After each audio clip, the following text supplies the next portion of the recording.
Se logra escuchar mi voz, ¿no? Por favor, alguien que me responda. Sí, sí, doctor. Sí, doctor. Buenos días. Buenos días. Bueno, en esta oportunidad vamos a entrar sobre el tema de lo que es la fisiopatología de la hipertensión arterial. Si bien es una patología muy frecuente, tiene múltiples mecanismos por la cual se eleva la presión arterial y naturalmente es esencial. ¿Por qué? Porque prácticamente, como les mencioné, es un tercio de la población mundial que tiene este tipo de patologías. Entonces, al estudiar la fisiopatología de la hipertensión arterial, nosotros vamos a comprender por qué vamos a dar tratamiento y qué tipo de tratamiento le vamos a dar, que eso posteriormente lo van a llevar en un curso posterior. Pero por el momento, sobre este tema, vamos a ver qué mecanismos llevan a lo que es la hipertensión arterial y naturalmente posteriormente ustedes ya van a poder comprender el tratamiento que van a llevar de cada uno. Entonces, dentro de la agenda vamos a tener que es la epidemiología, el diagnóstico y los factores de riesgo. Y posteriormente vamos a hablar de la fisiopatología de la hipertensión arterial, ya sea de una hipertensión arterial esencial, que es prácticamente el 90% de los casos, y el resto, 10% de los casos, que es una hipertensión secundaria, no secundaria, algún tipo de enfermedad. En este caso vamos a tratar de cada uno. Como les mencioné antes, la hipertensión arterial prácticamente afecta a un tercio de la población mundial. En este caso estamos hablando del 30% de la población mundial.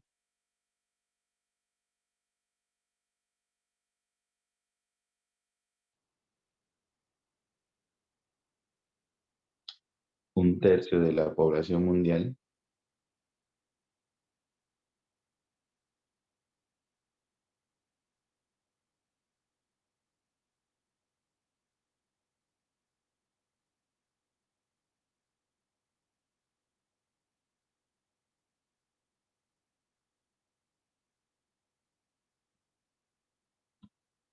Ok.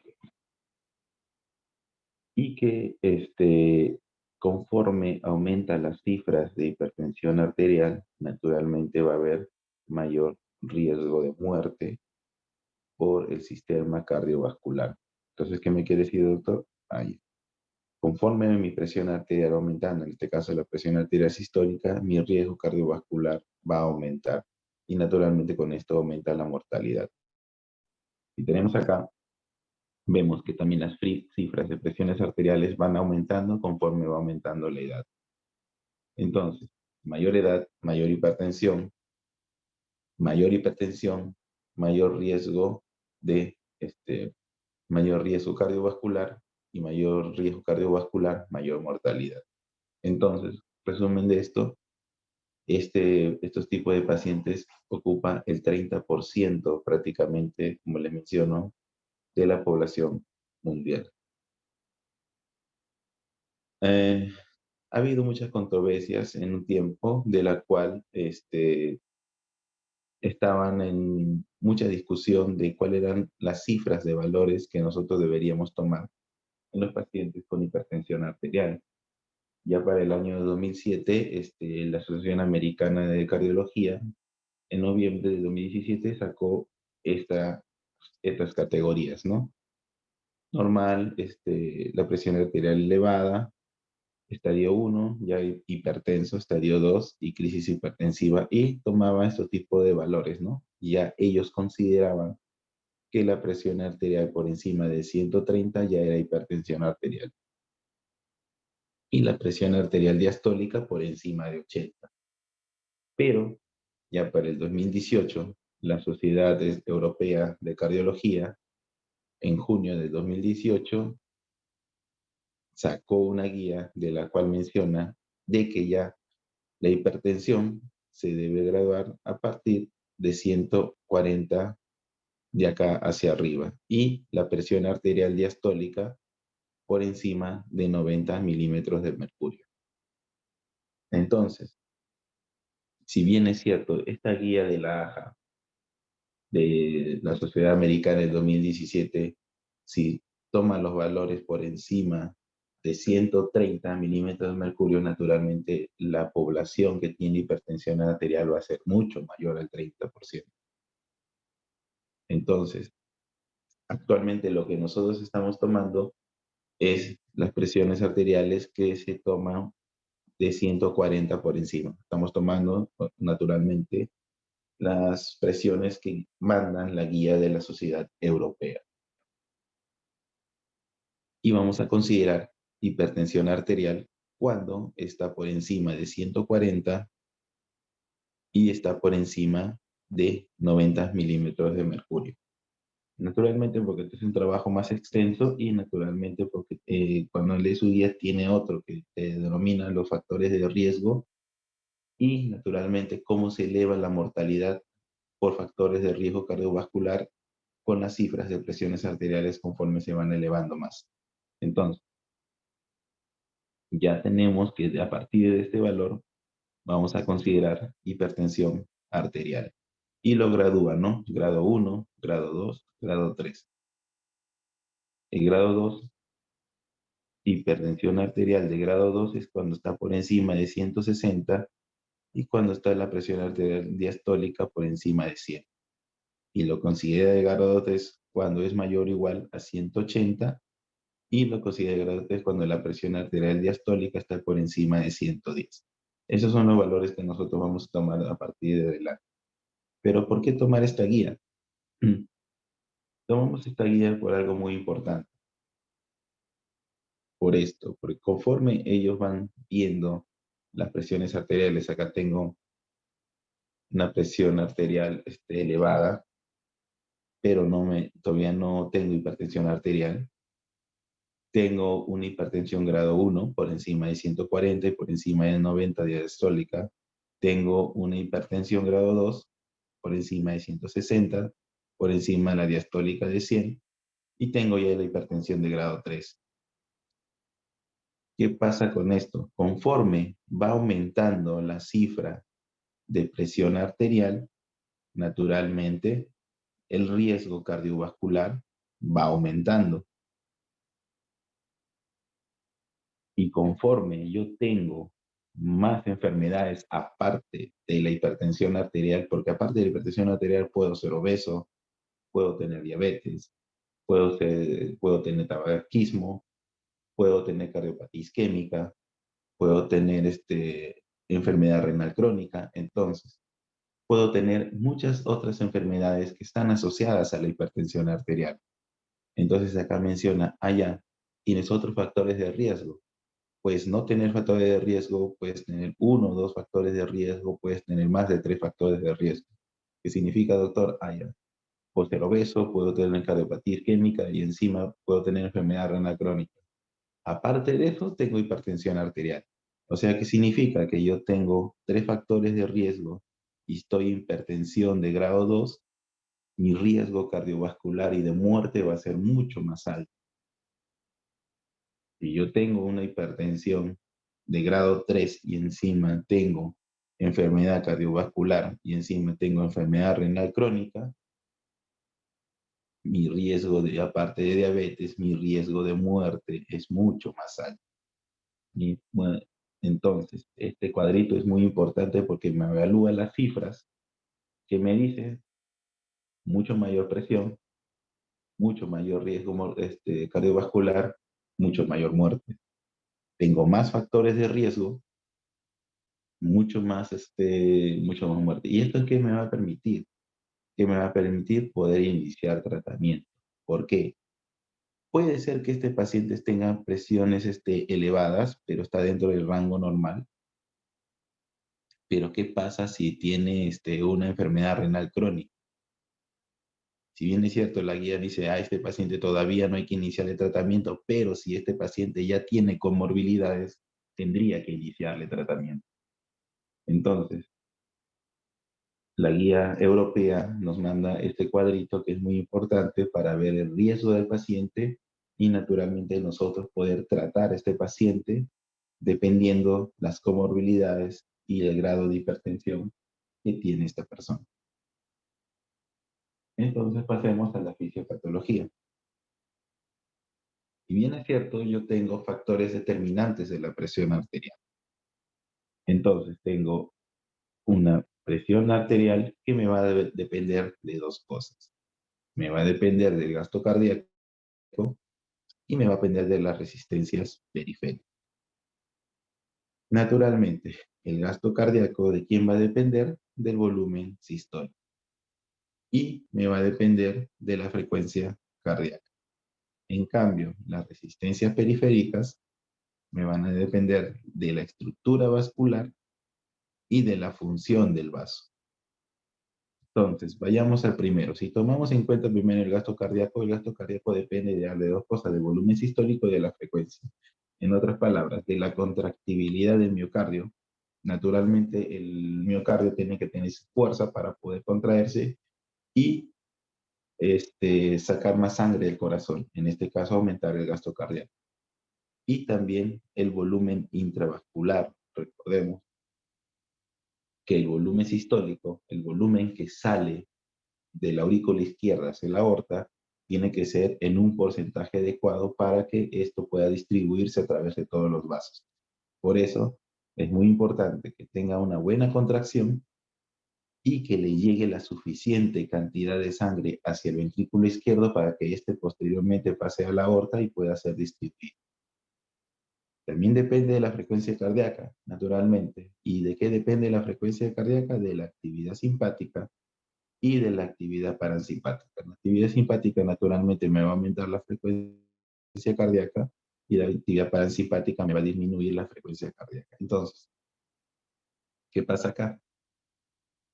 Conforme yo tengo un corazón que se está contrayendo y necesito también cierta cantidad de frecuencias por minuto y esto me va a determinar el gasto cardíaco. Recordemos que es el gasto cardíaco es el volumen sistólico por la frecuencia cardíaca, ¿no? Entonces, ahora vayamos, no solo depende de eso, depende también de las resistencias periféricas y a esto debemos a que haga una estructura vascular y a una función vascular. ¿De qué me depende? De que el vaso sea distendible. Si el vaso no se distiende por rigidez, la presión arterial va a empezar a elevarse. Depende también de la funcionabilidad de vaso. ¿Quiénes son los vasos funcionales en este caso? Nosotros tenemos tres tipos de vasos, ¿no? Tenemos los vasos R1, los vasos R2, tenemos los vasos R3. En este vaso de R2 tenemos al grande, que es la aorta, tenemos acá las arterias carotídeas en R2 y tenemos en R3 ya sea las arterias de este calibre, de 100 a 400 micrómetros, y las arteriolas. Estas R3 son las más importantes porque estos vasos me van a regular la presión arterial, ya sea en su contracción o en su dilatación. Entonces, las resistencias periféricas me van a depender, sí, ¿de qué? De la estructura vascular, naturalmente porque el vaso tiene una estructura y su distorsión también me va a ocasionar resistencia periférica y también va a depender de su función. Y de su función va a depender de que este vaso se dilate y se contraiga. Y para esto, ¿quiénes son estos vasos? Los vasos de la categoría R3, que son vasos pequeños y las arteriolas. Entonces, si vamos todavía a los determinantes de la presión arterial, ya les mencioné anteriormente. ¿Quién? Gasto cardíaco y resistencia periférica. Todo esto me da presión arterial.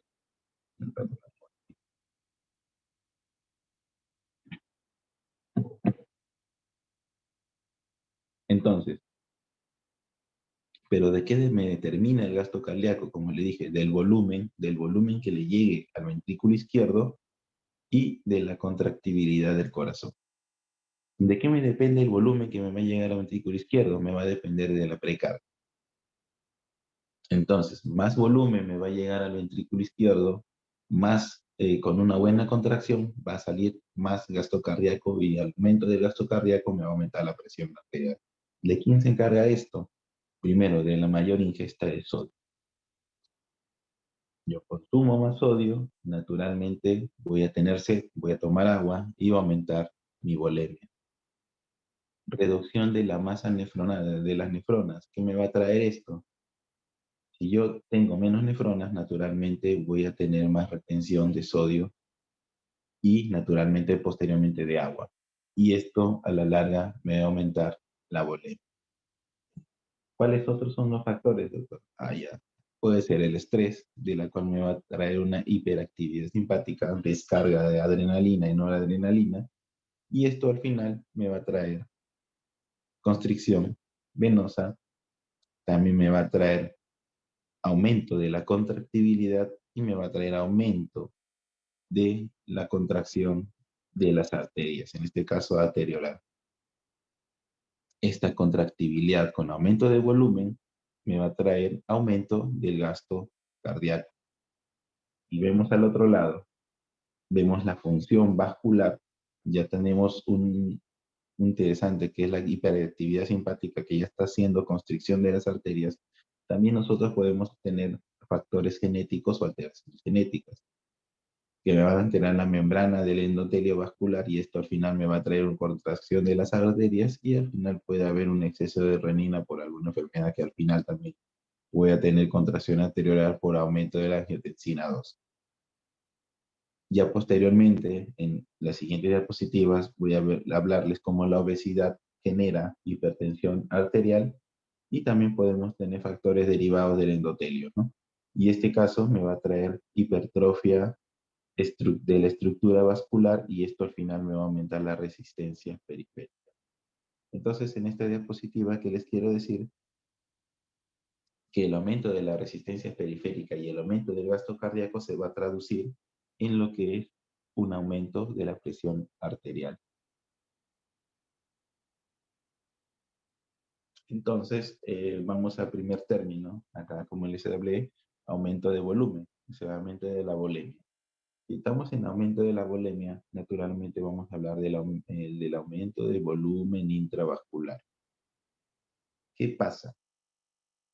Si bien es cierto, en la fisiología normal, ¿qué va a pasar? Tras yo irme a un restaurante y comerme un ceviche con harto sal, yo voy a consumir sal. Naturalmente, terminando la comida, voy a tener gran cantidad de sed. Entonces, voy a consumir más agua por un sistema de la vasopresina. Entonces, voy a empezar a consumir agua, agua, agua. ¿Y para qué? Porque yo necesito que el vaso hemodiluya. Recordemos que la sal que pasa a la sangre naturalmente tiene que hemodiluirse por aumento de la osmolaridad. Pero el riñón tiene mecanismos. Tiene mecanismos de la cual, si funciona en su estructura normal, va a eliminar ese exceso de sal. ¿Cómo lo va a eliminar? Y con ende, si elimino sodio a nivel de los túbulos renales, voy a eliminar también el agua que estoy consumiendo. Y naturalmente, si el riñón veo que tengo poca cantidad de sal, aumenta su reabsorción y naturalmente aumenta lo que es la retención de agua, ¿no? La retención de H2O. Ese es un riñón normal. Pero ¿qué pasa si yo tengo, como mencioné anterior, una disminución de la masa o tengo algún daño estructural o tengo algún daño de la función renal? ¿Qué va a pasar? Mi riñón va a perder esta capacidad de poder excretar sodio y va a haber más producción de aldosterona. Naturalmente la aldosterona, cuando se produce más, me va a traer la retención de sodio y agua. Entonces vamos a este cuadro. En este cuadro yo tengo que esta persona está consumiendo sal, hay aumento del sodio plasmático, aumento de osmolaridad, la vasopresina que me dice, sabes que consume agua. Entonces la persona instintivamente va a consumir más agua, su ingesta, y naturalmente va a haber un aumento de volumen intravascular. ¿Qué va a pasar acá? Acá el riñón no va a poder excretar el sodio. Acá el riñón va a estar aumentado la aldosterona y esta persona va a empezar a retener sodio, va a empezar a retener agua y naturalmente va a haber aumento de la presión arterial. ¿Y esto en qué se va a traducir al final? En hipertensión arterial. ¿A qué se debe, doctor? ¿Por qué? Porque está aumentando el volumen intravascular. Mi riñón no está funcionando. Si no está funcionando, significa de que no tengo ese mecanismo para yo poder eliminar el agua que estoy consumiendo.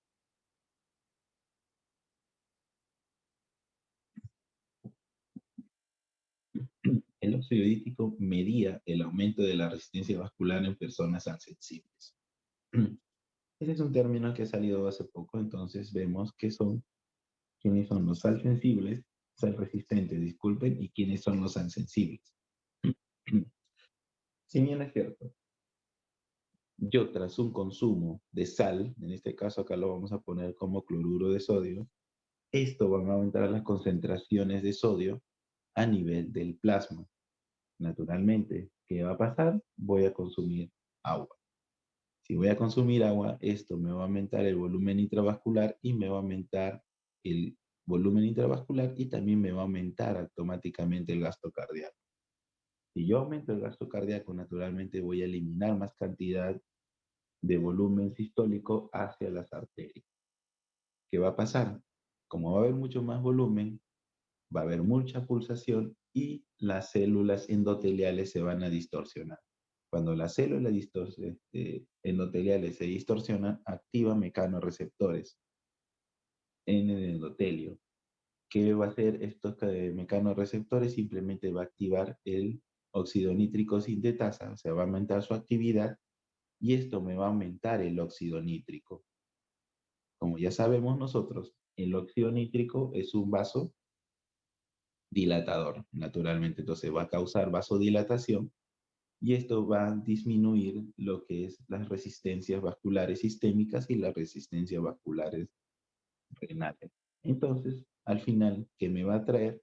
Disminución de la presión arterial. Este es en una persona sal resistente, que significa que esta persona, por X motivo, está consumiendo sal, pero tiene un mecanismo que le va a ayudar a no generar hipertensión arterial. ¿Cómo? Activando este óxido nítrico sintetasa y voy a formar mucho más cantidad de óxido nítrico, entonces este paciente al final no va a ser hipertensión arterial. Pero ¿qué conocemos a esta persona como sal sensible? Sal sensible es la misma persona o esa otra persona de que está consumiendo sal. Si está consumiendo sal, naturalmente, como ya sabemos, aumenta lo que es la concentración de sodio en el plasma y esto también automáticamente me va a aumentar el volumen intravascular y me va a aumentar lo que es el gasto cardíaco. Naturalmente, aumenta la pulsatividad, estoy generando mucho más volumen, está llegando, aumento mi gasto cardíaco, las células endoteliales se van a distorsionar por el estrés, pero ¿qué va a pasar acá? Acá, en esta persona sal sensible, va a haber un aumento de canal epitelial de sodio, su actividad. Entonces, ¿qué va a pasar? En el endotelio va a empezar a ingresar más sodio hacia el endotelio. La célula endotelial va a empezar a ingresar. Naturalmente, como ustedes saben, en la célula endotelial, si entra sodio, también ingresa agua. Entonces, esta célula se va a hacer más rígida. Si esta célula endotelial se hace más rígida, naturalmente su distorsión va a ser mucho menor. Entonces va a haber rigidez. Si esta célula no se distorsiona, naturalmente los mecanismos que inician lo que es la actividad óxido nítrico no va a estar adecuada. Entonces no se va a iniciar o la actividad del óxido nítrico sintetasa para formar óxido nítrico va a estar muy disminuido. Entonces se va a generar mucho menos óxido nítrico. Si se genera mucho menos óxido nítrico, naturalmente no tengo esta sustancia vasodilatadora. ¿Qué va a pasar? Va a disminuir, va a incrementar lo que es la resistencia vascular sistémica y va a incrementar la resistencia vascular renal. ¿Qué me traduce esto al final? Que esta persona va a incrementar la presión arterial. Entonces, y a la larga esto te trae hipertensión arterial. Entonces, si bien es cierto, hay un mecanismo, hay personas que consumen sal por más que quieren, de la cual estas personas nunca hacen hipertensión arterial, hay personas que tras el consumo continuo de sal actúan sobre este mecanismo y estas personas al final hacen hipertensión arterial. Entonces, naturalmente tenemos al sistema nervioso simpático, que es el más importante. El sistema nervioso simpático actúa, en este caso, a nivel de varios órganos. Nosotros ahorita por el detalle de del tema de hipertensión arterial vamos a ver tres acciones, ya sea a nivel del corazón, de los vasos y del riñón. Entonces, si yo, naturalmente sabemos que el sistema nervioso simpático tiene un espacio sináptico, tiene un espacio postsináptico y tiene un espacio presináptico. Eso ya lo conoces de fisiología. Y naturalmente el sistema nervioso simpático actúa bajo unos neurotransmisores que se llaman, o catecolaminas también llamados, adrenalina, noradrenalina y dopamina. En este caso, el más importante que vamos a ver es la noradrenalina, que es lo que se utiliza con más frecuencia. Entonces, si el espacio presináptico libera noradrenalina y se une hacia los receptores alfa 1, esto me va a traer, ¿qué cosa? Vasoconstricción. ¿De qué, doctor? De vasos que tienen músculo liso. ¿Quién es, doctor? De la piel, del tracto gastrointestinal, del riñón y del cerebro. Entonces, ya, doctor, entonces la adrenalina se une al receptor, porque la función va a ser, cuando se une al receptor, va a ocasionar vasoconstricción. ¿De qué vasos? De la piel, del tracto gastrointestinal, del riñón y del cerebro. Naturalmente también tiene otra función importante cuando yo activo los receptores alfa 1 que va a intensificar la reabsorción de sodio. Pero yo tengo en el espacio presináptico, o en la membrana presináptica, yo tengo receptores alfa 2. El alfa 2 va a ser como un sistema que me va a hacer de retroalimentación. O sea, ¿qué significa? Si yo tengo mucha sobreactividad del alfa 1, naturalmente estos receptores que se encuentran en el espacio presináptico van a actuar inhibiendo lo que es la liberación de noradrenalina. O sea, ¿qué significa? Si en el espacio sináptico hay mucha cantidad de noradrenalina y estoy ejerciendo mucho efecto de la adrenalina en los receptores alfa 1, estos receptores alfa 2 se van a activar y van a inhibir que las vesículas que contienen noradrenalina se liberen al espacio. O sea, ¿qué significa? Que esto me va a modular o me va a controlar la respuesta de los receptores alfa 1 de la adrenalina sobre los receptores alfa 1. Pero también la noradrenalina actúa sobre los receptores beta 1. En beta 1 vamos a tener dos tipos de funciones a nivel del corazón y a nivel renal. A nivel del corazón, ¿cómo va a actuar? Va a aumentar la frecuencia cardíaca, que nosotros llamamos cronotropismo positivo. Va a aumentar el impulso de conducción, que nosotros llamamos dromotropismo positivo. También me va a aumentar la fuerza de contracción, que nosotros llamamos sinotropismo positivo. Naturalmente, tras todo esto, me va a aumentar lo que es la fracción de eyección y por ende me va a aumentar el gasto cardíaco. Pero eso es a nivel cardíaco. A nivel renal, me va a aumentar lo que es la liberación de renina de las células del aparato yuxtaglomerular. Eso es algo muy importante que posteriormente lo vamos a ver en otra diapositiva. Y la noradrenalina, cuando va hacia los receptores beta 2, que en este caso es muy importante porque a nivel bronquial va a dar la relajación, pero también tiene pocos efectos, pero me ayuda a la relajación del músculo liso vascular y la cual naturalmente los va a dilatar. Entonces también me regula esto, también me regula la contracción de los receptores alfa 1.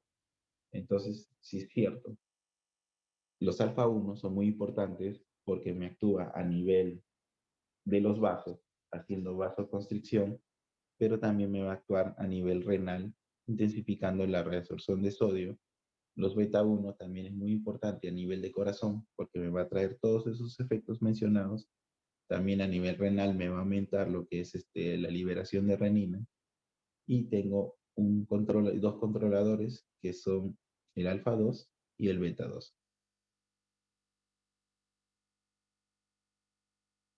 El varorreflejo, ¿no? Que es el control de la presión arterial a corto plazo. Naturalmente el varorreflejo funciona a corto plazo. ¿Por qué? Si bien es cierto, el varorreceptor nosotros lo tenemos ¿dónde? Acá, en el callado de la aorta, y lo tenemos en la bifurcación carotidia. Estos naturalmente son mecanorreceptores. ¿Por qué? Porque los mecanorreceptores van a sensar. ¿Qué van a sensar? Me van a sensar distensibilidad. Van a sensar de que este vaso se distiende. Distensión del vaso. Naturalmente, ¿qué me trae la distensión del vaso? O sea, ¿por qué se distiende el vaso? Naturalmente, se está incrementando la presión o se está incrementando el volumen. Entonces, si bien es cierto, este vaso va a traer, este mecanorreceptor me va a ocasionar, si este vaso se distiende, ya sea por aumento de presión o ya sea por aumento de volumen, esto va a tener una aferencia. ¿Cuál es la aferencia, doctor? Se va a ir todo por el nervio glosofaringeo o se va a ir por el nervio vago, que son los dos aferentes importantes, que van a ir al centro vasomotor. ¿Dónde se encuentra el centro vasomotor, doctor? El centro vasomotor se encuentra en el tercio superior del bulbo raquídeo.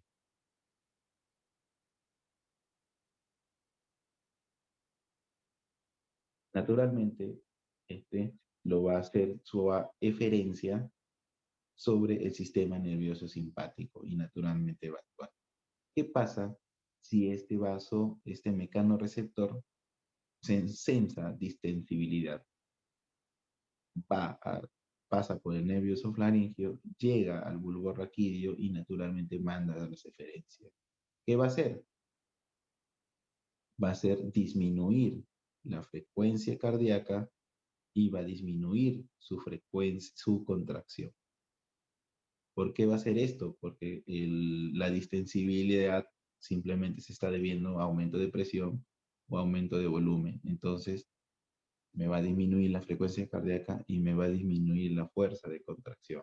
Entonces, si yo activo esto, naturalmente es una retroalimentación. Me está diciendo, oye, ¿sabes qué? Se me está aumentando la presión, se me está aumentando el volumen. Disminuye un poco tu frecuencia cardíaca, disminuye un poco tu fuerza de contracción porque yo necesito hacer de que esta presión que me está ocasionando distensión, lo necesito bajar. Entonces actúa de esa manera. Hay una aferencia y hay una eferencia de respuesta. Ya, pero doctor, si esta presión por X motivo se sube a 160 y por este sistema de varorreceptor, que es reflejo, que es de inmediato, va a bajar a 120, no, porque este es un sistema ineficaz. Se dice que el sistema barro-receptor, barro-reflejo, solo me reduce la presión arterial entre un 25 y 30%. O sea, ¿qué significa? Que de 160 no va a bajar a 120 la presión arterial sistólica. Ok, ¿alguien me está hablando?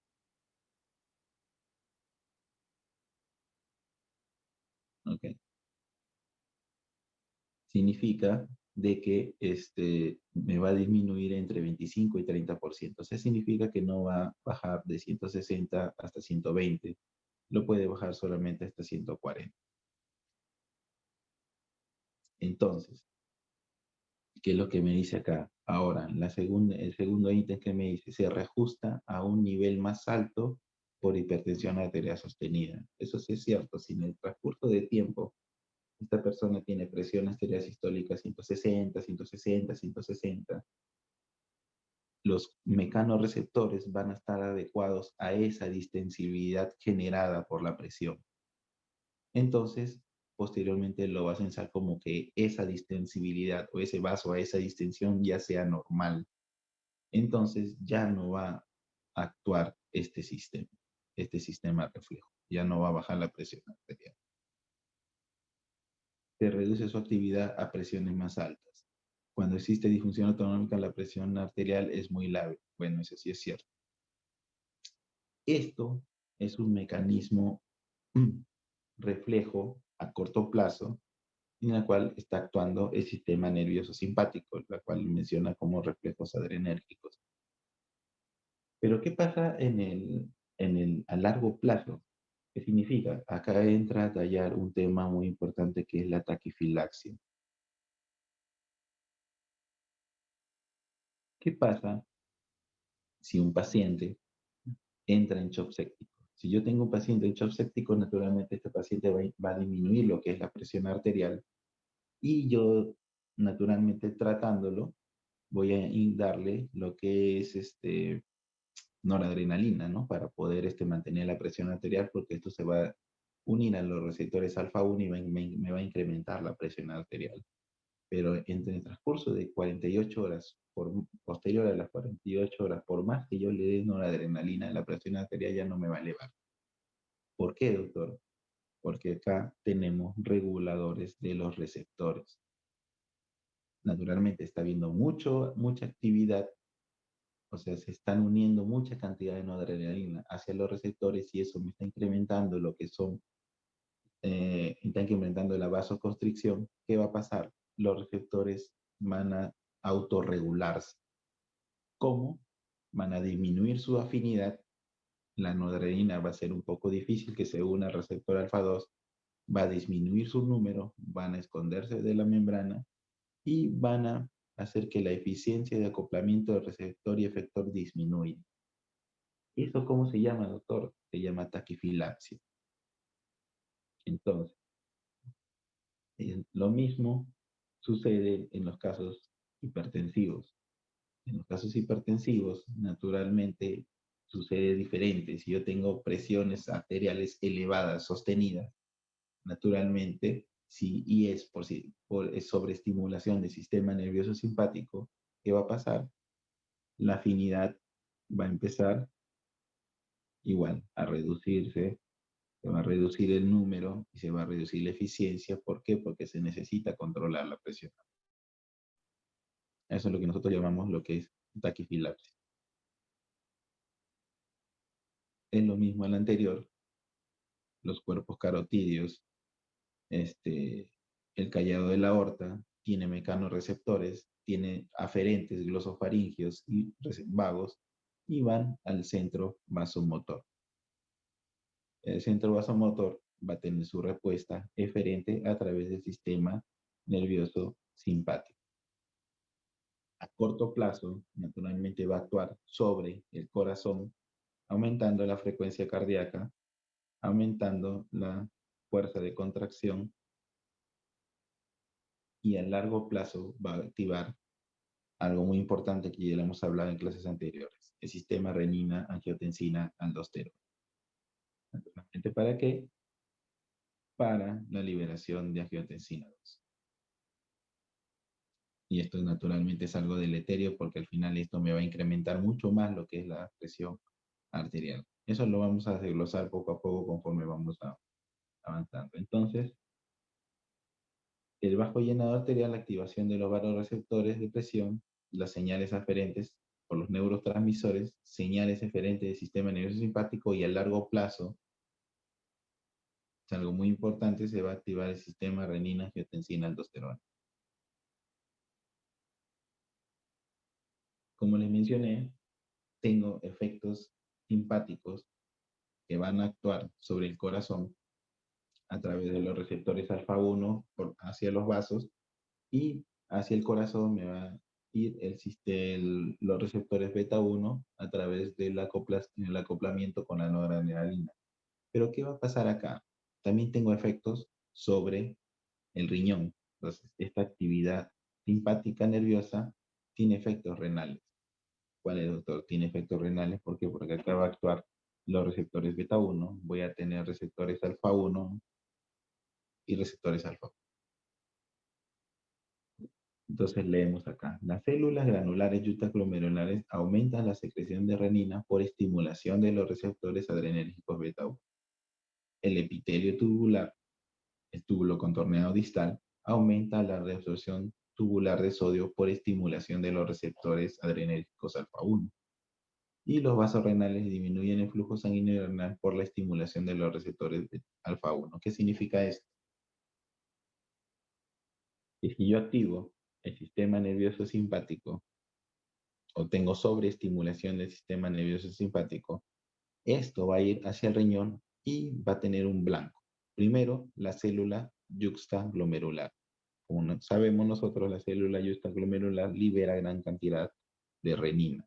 Entonces va a estimular la liberación de renina. ¿Por qué, doctor? Porque se va a unir a sus receptores beta 1.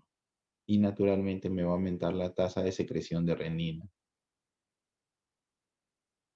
No solo actúa en la célula yuxtaglomerular, doctor, ¿dónde más actúa? En lo que es el aumento, la resolución renal de sodio y el agua. Como doctor, naturalmente activando los receptores alfa 1. Entonces, ¿qué va a pasar acá? Me va a incrementar la excreción urinaria de sodio y a nivel de los vasos va a haber vasoconstricción renal. ¿Qué significa? Naturalmente, como ustedes saben, el alfa 1 es vasoconstrictor. Va a ser constricción de este vaso y naturalmente me va a disminuir el flujo sanguíneo hacia las células de las nefronas. Entonces, ¿cómo actúa el sistema nervioso simpático en el riñón? A través de estos dos receptores, ¿no? El beta 1, el alfa 1, y el alfa 1 actúa sobre dos, sobre el epitelio tubular y actúa sobre los vasos sanguíneos.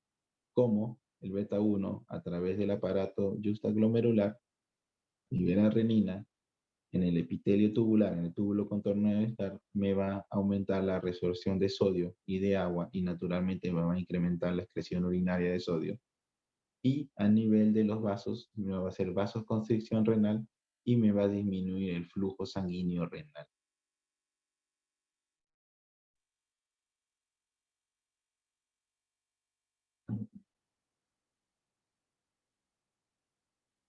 Entonces, tenemos también una causa muy importante de lo que es hipertensión arterial, es la obesidad.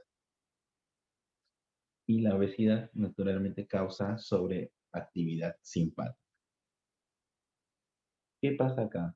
Si bien es cierto, yo tengo un paciente obeso o un paciente que tiene una dieta hipercalórica, ¿qué va a pasar en estos dos tipos? Va a haber hiperinsulinemia. Naturalmente, yo consumo mucho más carbohidratos, la insulina va a empezar a liberarse de las células beta pancreáticas. Entonces, ¿qué va a pasar?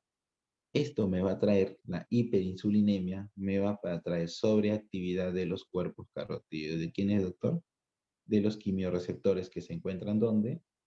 En el callado de la aorta y en la bifurcación carotídea. Entonces, muy aparte de la sobreactividad de los cuerpos carotídeos que me puede traer la hiperinsulinemia, también me puede traer la hipoxia intermitente que usualmente presentan los pacientes con obesidad. Y esta hipoxia intermitente también me va a traer una sobreactividad de los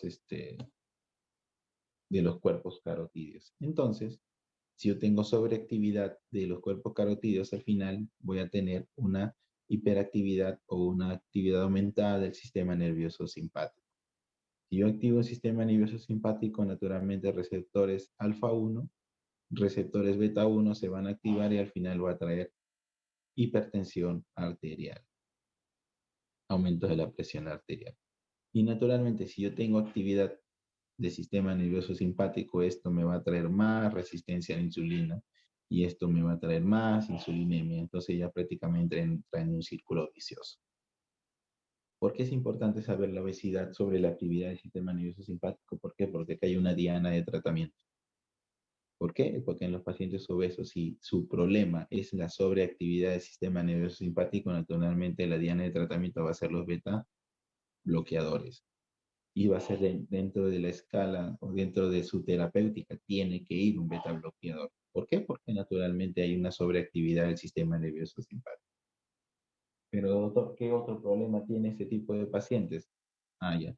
Estos pacientes tienen un síndrome de apnea hipoxia del sueño. Naturalmente, esto me va a traer apneas intermitentes, hipoxia intermitente, y esto me va a traer tres cosas: hipoxia, hipercalcemia y acidosis respiratoria. Esto me trae dos cosas. A nivel del endotelio vascular, me va a reducir la cantidad de óxido nítrico y me va a aumentar lo que son las endotelinas. Recordemos que las endotelinas son vasoconstrictores y el óxido nítrico es vasodilatador. Como va a haber este desbalance, al final yo voy a tener una disfunción endotelial y esto me va a traer al final hipertensión arterial. Los quimiorreceptores me van a sensar CO2 y esto al final me va a traer estimulación simpática. Si yo tengo estimulación simpática, ya vemos las consecuencias, ¿no? Aumento del gasto cardíaco, vasoconstricción periférica, actividad del sistema renina-angiotensina-aldosterona. Y al final, ¿esto qué me va a traer? Hipertensión arterial, aumento de la presión arterial. Pero no solo la obesidad me trae hipertensión arterial, también me trae ciertos tumores. Uno de los más importantes es el tumor que se encuentra dentro de la médula suprarrenal, lo que nosotros conocemos como feocromocitoma, y que causa hipertensión arterial, pero ¿por qué mecanismo? Por sobreactividad del sistema nervioso simpático. ¿Cómo lo hace, doctor? Recordemos que la médula suprarrenal libera gran cantidad de tres catecolaminas: adrenalina, noradrenalina y dopamina. Entonces, si yo tengo un tumor, ese tumor me va a generar más liberación de estas tres catecolaminas: epinefrina, norepinefrina y dopamina. Pero esto lo hace de forma intermitente, no lo hace de forma continua. Pero me va a ver, en ciertos momentos me va a liberar gran cantidad.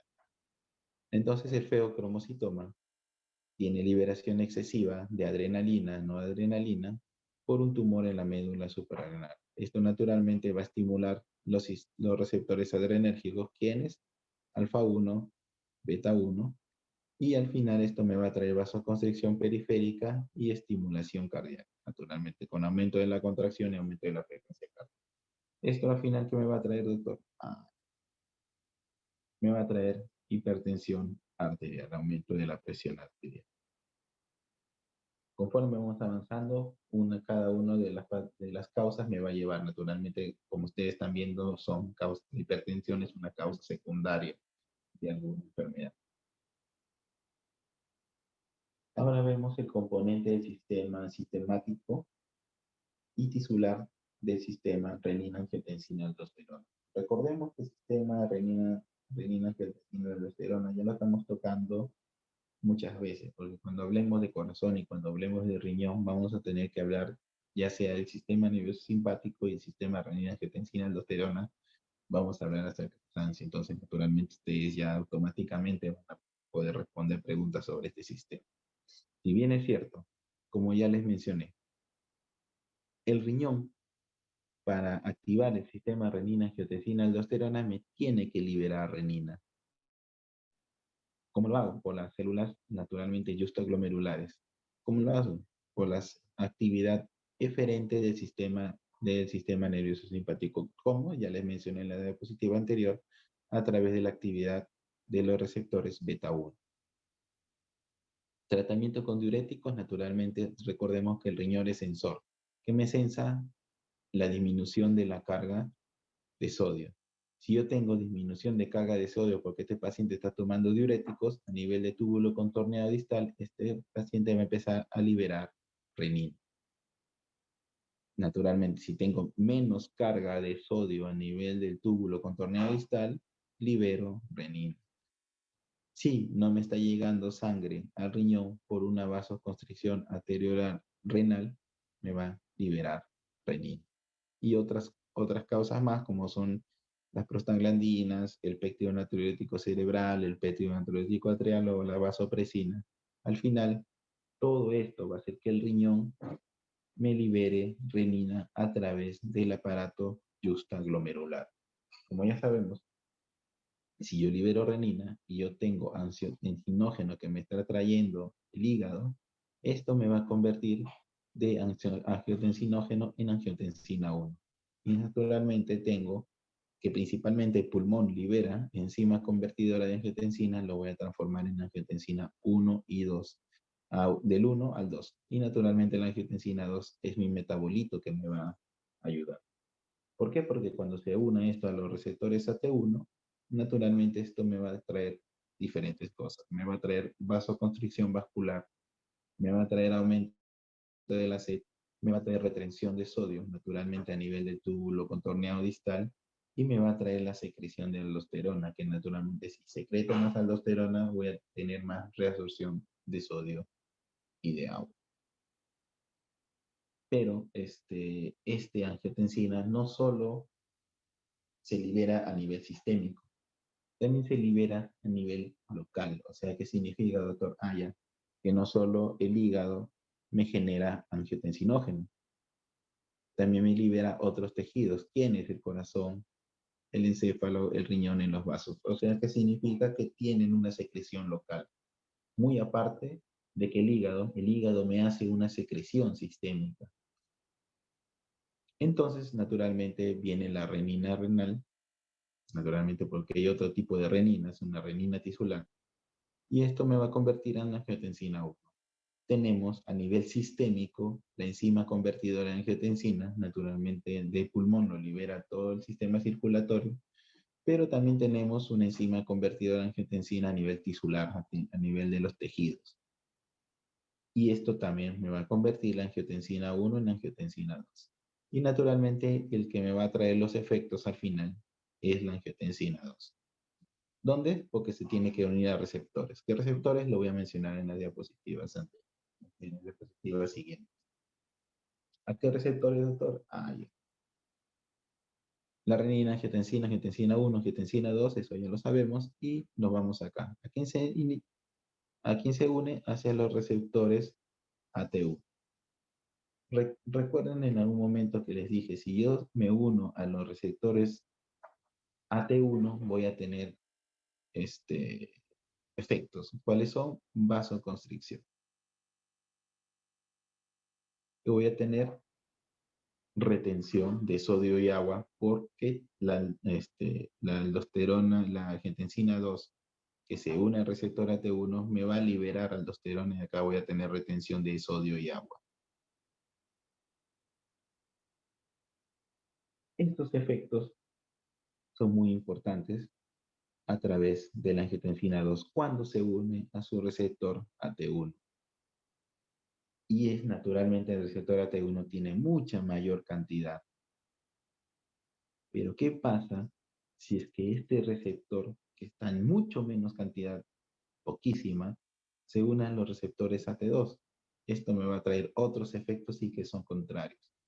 Me va a inducir vasodilatación, va a mejorar la excreción de sodio, va a inhibir la proliferación celular y la formación de la matriz dentro del riñón. ¿Por qué?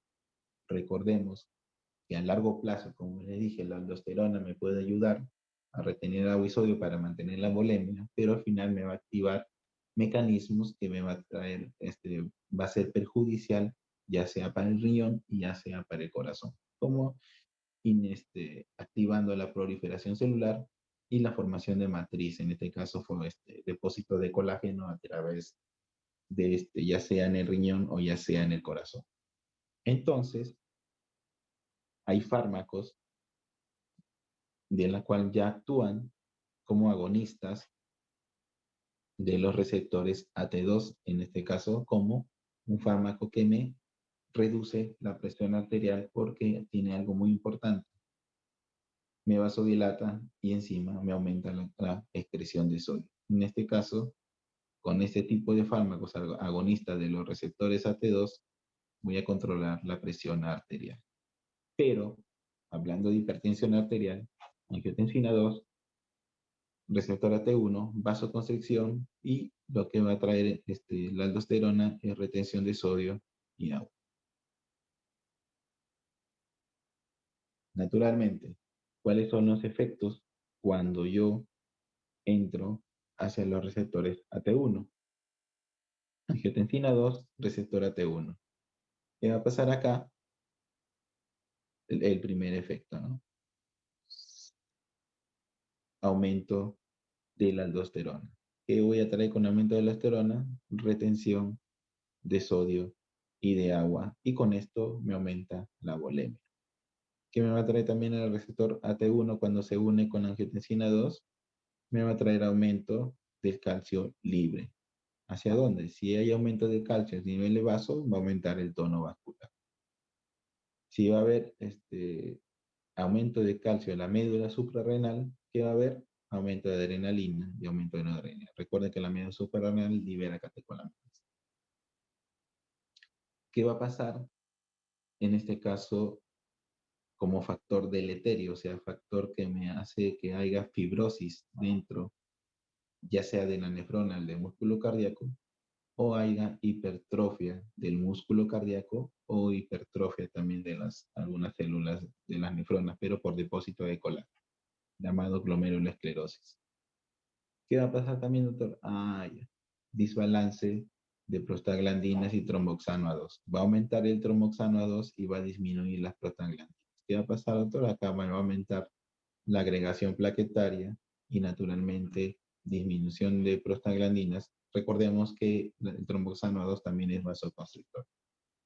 Y naturalmente esto me va a traer vasoconstricción arterial. Entonces, al final, ¿qué me trae? Muy aparte de que la unión hacia el receptor AT1 me va a traer hipertensión arterial, me va a traer arteriosclerosis, me va a traer hipertrofia, ya sea del vaso, ya sea del músculo cardíaco, ya sea hipertrofia por esclerosis de las nefronas, y me va a traer trombosis por la agregación plaquetaria. Otra de las causas de la cual se ocasiona hipertensión arterial es esto que es muy importante, la hipertensión renovascular. Se llama hipertensión renovascular. ¿Qué pasa acá, doctor? Hay un ateroma que se ha formado en la arteria renal. Naturalmente, como ustedes ven acá, la arteria renal es la única que nutre prácticamente todo el riñón y de acá se deriva hacia las diferentes partes. Si yo tengo un ateroma acá que me está obstruyendo el paso del flujo sanguíneo hacia el riñón, naturalmente el riñón lo va a tomar como que no le está llegando sangre y lo sensa como isquemia, disminución de la perfusión sanguínea renal. Como le mencioné antes, si hay esto, naturalmente, ¿qué se va a activar o qué se va a elevar? El sistema renina-angiotensina-aldosterona. Aumenta renina, angiotensina 1, 2, vasoconstricción, incremento de la presión arterial. Naturalmente, angiotensina 2 también me va a liberar aldosterona y la aldosterona me va a traer incremento de la retención de sodio y agua y esto al final me va a traer incremento de la presión arterial. ¿Todo va a suceder en este riñón, doctor? No, porque naturalmente el otro riñón también va a incrementar la renina y va a seguir todo este proceso. O sea, si usted me dice, doctor, que se está esquemizando este riñón solo va a hacer esto, no, también lo hace el otro. Entonces va a haber hipertensión arterial. Por hipertensión arterial renovascular, que es muy importante, la causa importante es de que la arteria renal está ocluida, ya sea por un ateroma. No solo es esa causa, doctor, ¿qué otras causas me pueden ocasionar hipertensión arterial? Algo muy importante que es el hiperaldosteronismo, o sea, secreción excesiva de aldosterona. Ya conocemos esto, ya lo han llevado en fisiología. Esto es la glándula suprarrenal, naturalmente que tenemos una médula que es central y tenemos una corteza que es periférica, ¿no? La médula naturalmente compone el 20% del peso y naturalmente que libera, ya saben, epinefrina, norepinefrina y dopamina. Tenemos la corteza. La corteza es el 80% y quien la estimula la hormona corticotrópica. adrenocorticotropa. ¿Qué va a pasar acá? Tenemos tres zonas, ¿no? La glomerular, la fasciculada y la reticular. Muy importante acá, que es la zona glomerular. ¿Por qué? Porque la zona glomerular me va a liberar dos cosas, mineralocorticoides y me va a liberar aldosterona. Y naturalmente la fasciculada y la reticulada me va a liberar glucocorticoides como lo más importante, ¿no? Que a ti también me libera mineralocorticoides. ¿Qué va a pasar? Si bien es cierto, yo voy a tener gran cantidad de aldosterona, ya sea por un hiperaldosteronismo, y por qué se, bueno, recordemos acá, muy aparte de que se está generando más aldosterona por alguna enfermedad de la cual me está ocasionando el hiperaldosteronismo, muy aparte si yo tengo disminución de la perfusión, presión de la perfusión, y si yo tengo activación de los receptores beta 1, ¿hacia dónde va? Hacia el aparato yuxtaglomerular. ¿Qué aumenta? Aumenta la secreción de renina. Si yo aumento la secreción de renina, aumento la angiotensina 2, y si aumento la angiotensina 2, voy a liberar mucho más aldosterona.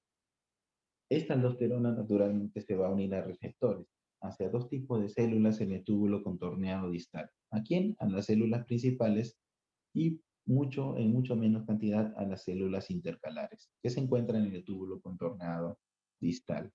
¿Qué va a pasar si yo activo esto? Va a haber la reabsorción de sodio hacia el intersticio de las nefronas del riñón y posteriormente van a pasar a los vasos y eso va a ir al sistema, a la circulación sistémica.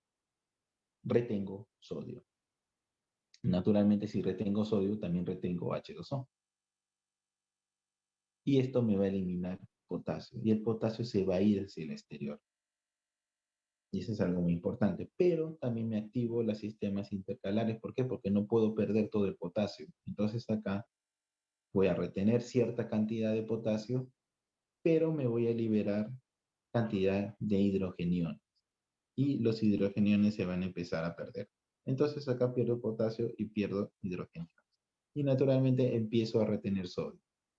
Y esto es algo muy importante porque si bien es cierto, si yo retengo sodio y agua, aumento el volumen intravascular, me va a traer hipertensión arterial. Voy a traer lo que es la disminución de potasio, va a haber hipocalemia porque lo estoy perdiendo. Va a haber hipocalemia.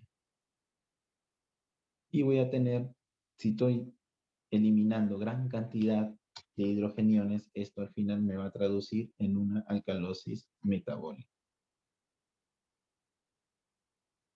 Y naturalmente la alcalosis metabólica, hipocalemia, hipertensión arterial son la tríada del hiperaldosteronismo. Entonces, la causa de la hipertensión arterial por hiperaldosteronismo es porque hay mucha cantidad de aldosterona y esto está activando el receptor de las células principales. Naturalmente, ¿y cómo voy a ver? Porque esto se va a asociar hipertensión arterial con hipocalemia y alcalosis metabólica. Pero a este receptor de la aldosterona no solo se une la aldosterona, también se une otro tipo de sustancia que es el cortisol, glucocorticoide. ¿En qué enfermedades, doctor? Ya en la enfermedad de Cushing, el síndrome de Cushing, ya sea iatrogénico con gran excesiva cantidad de corticoide que nosotros le damos, y naturalmente por el hiperaldosteronismo que ya lo mencioné anteriormente. Ahorita estamos hablando de hipertensión por cortisol. Si bien es cierto, la aldosterona se une a un receptor, pero ese receptor también es sensible a cortisol. Entonces va a ser los mismos efectos. ¿Cuáles son los mismos efectos, doctor? Ya. Va a empezar a retener sodio, va a empezar a liberar potasio y naturalmente va a retenerse el agua que lo están mencionando acá. ¿Actúa de forma similar? Sí.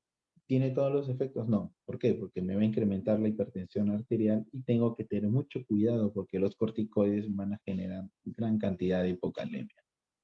Y naturalmente, en estos pacientes que doy corticoides a larga data, tengo que estar haciéndole un examen de electrolitos porque este paciente va a empezar a perder potasio. Entonces ya entramos en un tema de la cual recordemos que, como le mencioné antes, los receptores de aldosterona, los receptores, en este caso, los receptores de aldosterona me van a traer algo muy importante, me van a traer daño a nivel cardíaco y a nivel renal. Entonces, la expresión de estos receptores de la aldosterona, o receptores de mineralocorticoides, que me va a traer al final daño. ¿Dónde? A nivel del vaso. ¿Cómo lo va a hacer? A través de una disfunción endotelial. A nivel de corazón, que me va a traer hipertrofia miocárdica, remodelamiento ventricular, me va a traer isquemia miocárdica, me va a traer arritmias, me va a reducir el flujo coronario y me va a traer injuria miocárdica. Entonces, si bien es cierto, los receptores de aldosterona es muy importante para sus funciones, pero a la larga, de largo plazo, me va a traer muchas consecuencias deleterias.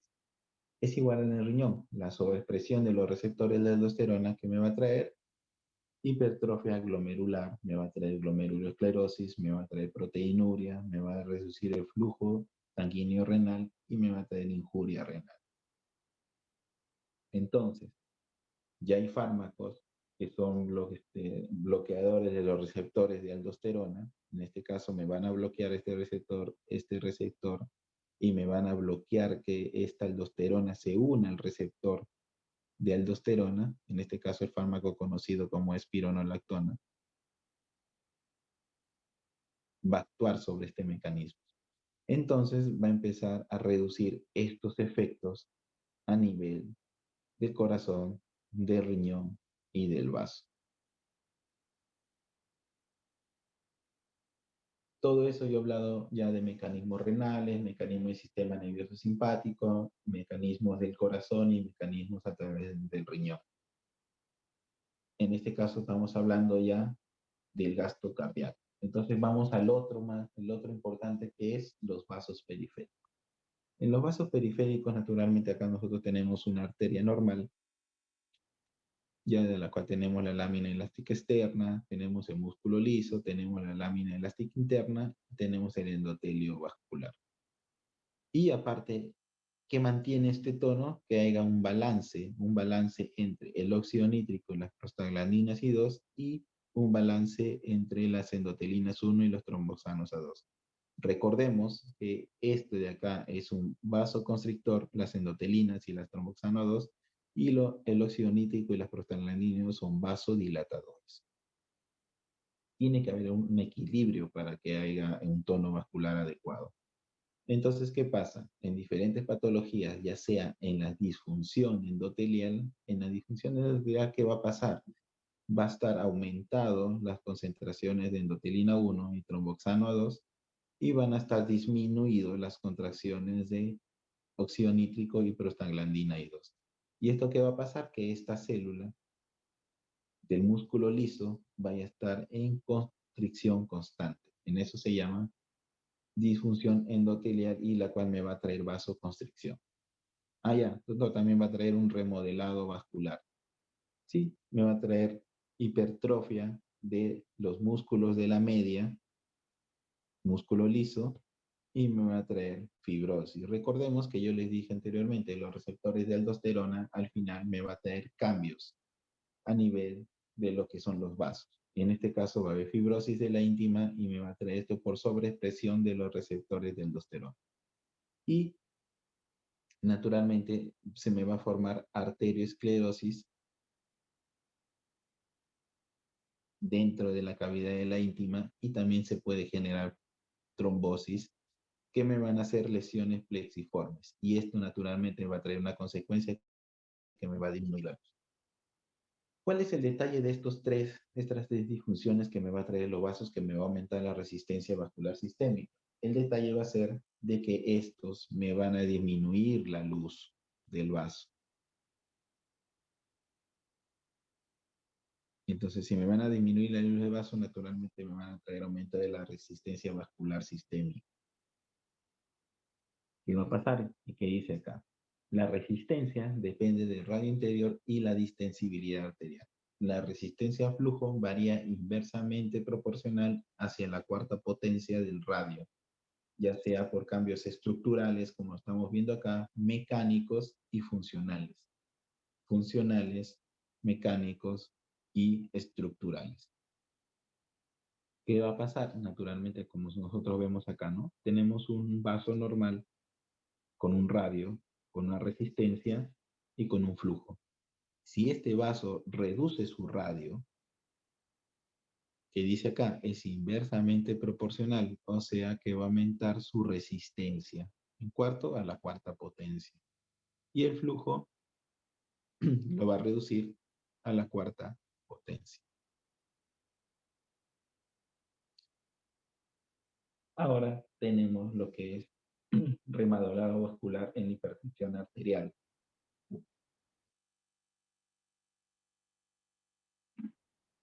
¿Qué me va a traer el remodelado? ¿Qué me va a traer el remodelado a través del sistema nervioso? Remodelado vascular. Disculpen, chicos, la voz, que clases diarias te doy. Yo tengo incremento de la presión arterial,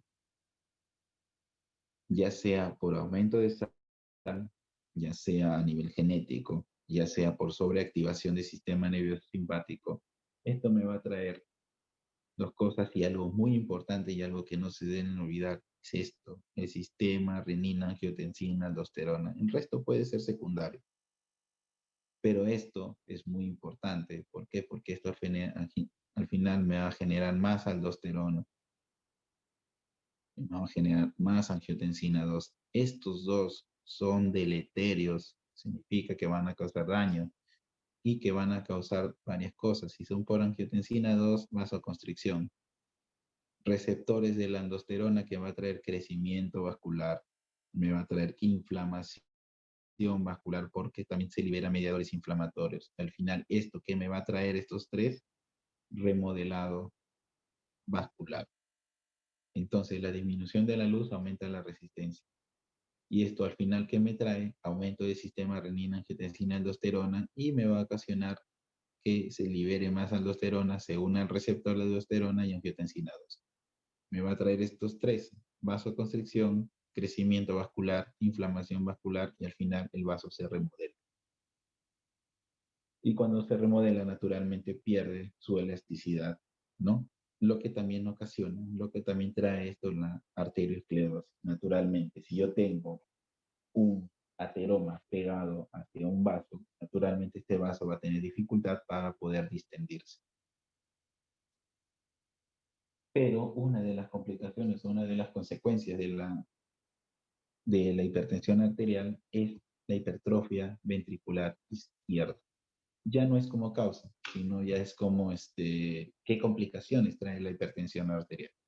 Naturalmente, esto me va a traer un aumento del grosor del ventrículo izquierdo. ¿Por qué?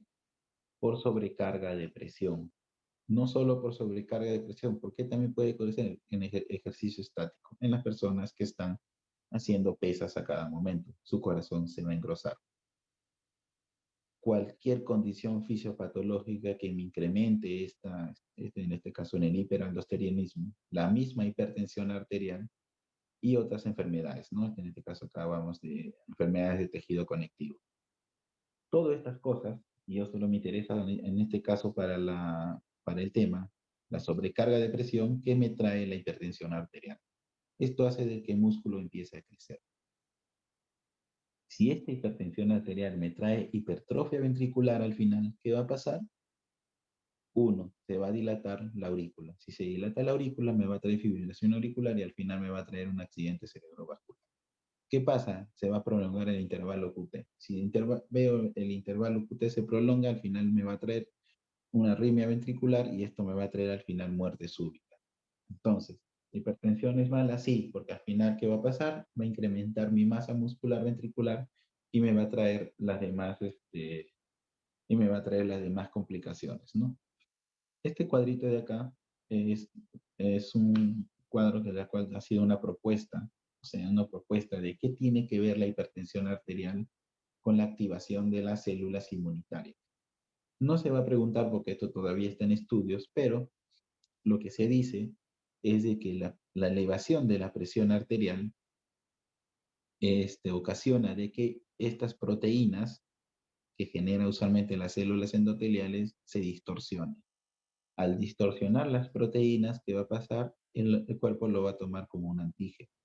Entonces van a venir las células dendríticas, van a ir sobre el linfocito, los van a presentar y naturalmente se va a activar. ¿Qué? Va a haber el aumento de la producción de las interleuquinas 1 y el factor transformante beta, ¿no? El factor transformante de crecimiento beta. ¿Qué va a pasar estos dos? Estos me van a traer la generación de la interleuquina 17, por favor, por si acaso, que van a promover la producción de radicales libres de oxígeno en el músculo liso vascular, causando vasoconstricción. Y esto a la vez me va a traer retención de sodio y esto a la vez al final me va a llegar a la hipertensión arterial. Bueno, esta es una propuesta, lo están manejando de esta manera, pero todavía hay muchos estudios y hay muchos que se está planteando todavía. Entonces, todavía está en estudio esto, solo es una propuesta. Y algo muy importante, naturalmente hay un montón de pacientes. La población diabética en el Perú está muy incrementada. Entonces, ¿qué va a pasar? ¿Cómo la diabetes me lleva a la hipertensión arterial? Naturalmente tenemos que la diabetes, por ende, es una resistencia a la insulina. Yo tengo hiperinsulinemia. Esto me va a traer dos cosas. La hiperinsulinemia me va a traer aumento de óxido nítrico y esto me va a hacer vasodilatación. Si yo tengo vasodilatación, al final, ¿qué me va a traer? Voy a activar el sistema nervioso simpático. Activación del sistema nervioso simpático, ¿qué me va a traer? Reabsorción de sodio y agua. ¿Por qué? Porque yo voy a ir sobre los receptores beta 1 a través del sistema, a través del aparato justaglomerular y voy a aumentar la renina. Y naturalmente al final me trae aldosterona, ¿no? Y reabsorción tubular de sodio. La hiperglicemia ocasiona otras dos cosas muy importantes. Acá le voy a poner toxicidad en el endotelio, hace que esto se prolifere, esto fibrose, cambia la estructura vascular y naturalmente al final, ¿qué me va a traer? Me va a traer resistencia vascular. Y esto, aunado a aumento de la reabsorción de sodio, aumento de la volemia, al final los dos me va a llevar a un mismo índice, aumento de la presión. Entonces, tenemos mecanismos generales. Recordemos que la hipertensión arterial esencial es el 90% de los casos. Y esto se puede ver a diferentes cosas, solo a dos cosas, influencias genéticas y a factores ambientales. Todo esto, ya sea las influencias genéticas asociadas a factores ambientales, me van a traer las tres cosas importantes que mencioné. Defectos en la homeostasis del sodio, al final que me va a traer reabsorción de sodio y de agua, y esto me va a aumentar el gasto cardíaco, va a haber problemas en el vaso, va a haber disfunción funcional del vaso, en la cual me va a traer vasoconstricción, aumenta la resistencia vascular o la reactividad vascular, y va a haber cambios estructurales en el músculo liso vascular, por lo cual me va a traer vasoconstricción. ¿Qué va a traer esto al final? El aumento de la resistencia periféricas, aumento de las resistencias vasculares, aumento del gasto cardíaco, hipertensión arterial. Lo que se ha mencionado prácticamente en todo lo que es el tema de hipertensión arterial se resume en este cuadro. Bueno, chicos, gracias por todo. Ya nos vemos en una próxima clase la semana siguiente. Muchas gracias. Permiso. Gracias. Doctor, la asistencia, ¿cómo va a ser? La doctora no nos ha llamado. Yo a Doctor. las 7:30 tomo foto de lo que están en ese rato. Si en ese rato a las 7:30 no están algunas personas, yo lo tomo como falta. Ay, ya, ok, doctor, muchas gracias. Okay. Gracias. Gracias, doctor. Okay. Gracias, doctor. Gracias.